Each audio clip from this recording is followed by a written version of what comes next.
Good evening, everyone, and welcome to Coffee and Conversations. I'm Jeff Miller, the pastor of the Belton First United Methodist Church. I'm so excited you're with us. Have a special guest this evening. This is Dr. Dominic Lucia. He is the Chief Medical Officer at McLean Children's Hospital in Temple, Texas. He and his family, members of the church, very involved in the church. It's great to have you all at the church. And I know that you get to do several interviews, and you know what you just said the other night? We caught you on the news and trying to get and encouraging people to give blood, a great way to boost one's spirits. So, and we do need blood donors. Absolutely. That's what I heard. So I went and did it today, actually. Thank you. So That's very kind of you. It was a good thing, and they're so great there. Yeah. But last Sunday, Katie talked about miracles. Talked about miracles, and she mentioned about scientific miracles, medical miracles, because so many times we just think of miracles as this something so out of the ordinary, something so extraordinary. But would you want to talk about medical miracles, scientific miracles for us? I think over the arc of my career, it's been very easy for me to see God doing miracles using humans and science to do that.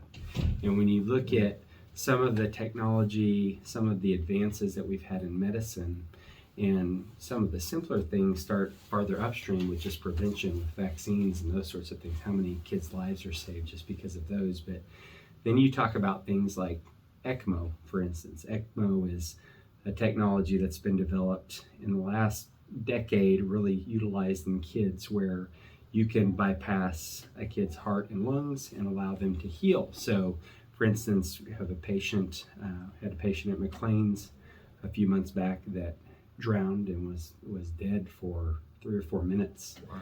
Brought in, put on this machine, taken care of started in our emergency department, with the help of our surgeons, hundreds of people involved in saving this little one's life. And about 3 months later, the 2-year-old walking through our halls.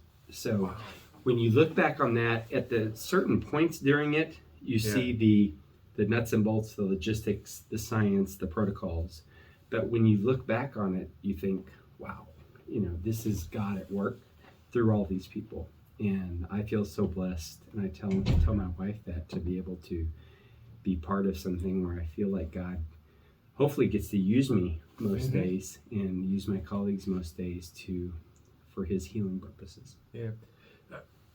Many years ago, I was in college, and it was quite a few years ago now. I went to a Christian liberal arts school, and there was a science professor who said that when he went into church, he had to shut the door to the laboratory, and when he went into the laboratory, he had to shut the door to the church. How would you speak to something like that? I don't need that boundary in my life. To me, like I said, I think it merges. I think God's grace allows us to make these advances, allows us to find ways to heal using science, using technology. And so it's not anything I've ever been apt to try to separate in my life. To me, it meshes really well. I find it puzzling sometimes when people sort of fight on each side of it to exclude the other, because I think when you just look at the wonder of creation, the wonder of and how biology and how God's presence, God's creation all sort of blends together, it's powerful. And it gives it, I think if we just looked at it from that scientific side, there may be some drudgery involved. But I think when you're looking at it from the spiritual injection of what it takes to have a miracle like I've talked about, it puts wind in your sails. There's greater things out there, and we're being used for great purposes. Oh, fantastic. Yeah. And, it's interesting, you're not afraid to use that term miracle, especially in that instance. No. Do you find that pretty common among the medical profession?